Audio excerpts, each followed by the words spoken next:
Bonjour à tous et bienvenue sur les ondes de Radio Foggeek. Cette fois-ci, nous allons parler de l'intégrale 1992 tome 1 de la série X-Men, c'est-à-dire l'intégrale dans laquelle débute, normalement, la série signée par Jim Lee à l'époque.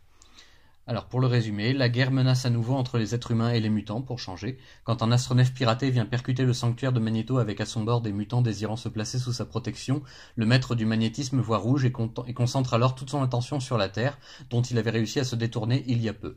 Pour contrer cette nouvelle attaque massive d'Eric et de ses nouveaux acolytes avant que la Russie ne déclenche un holocauste nucléaire en représailles, une seule solution, faire appel aux X-Men.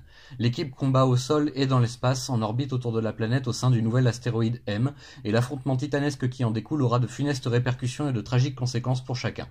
En guise de dessert, vous prendrez bien un peu de Ghost Rider en personne, hanté par les démoniaques extraterrestres Broods, qui tentent de prendre possession de son corps et de ses pouvoirs surnaturels pour écraser toute résistance mutante sur Terre et enfin lancer leur grande invasion. Bien sûr, c'est sans compter sur nos héros qui se feront un plaisir de faire équipe avec le motard de l'enfer pour renvoyer ces créatures d'où elles viennent et le libérer de leur influence. C'est un début d'année qui commence assez fort avec la légendaire prestation de Jim Lee au dessin sur la nouvelle série X-Men, dont les premiers numéros sont parmi les comics les plus vendus et les plus chers de l'histoire. Vous retrouverez ici aucune inquiétude et à un prix absolument acceptable pour une intégrale de ce calibre, l'intégralité de ces chapitres. Des superstars du monde des comics comme s'il en pleuvait, des dessins aussi puissants que détaillés, bref, le meilleur des années 90 à dévorer tout cru, sans aucune hésitation. Voilà, j'espère que ça vous aura plu et que ça vous aura donné envie de lire. L'article est disponible également sur le blog Radio Foggeek, daté de février 2018, il me semble. Merci, au revoir.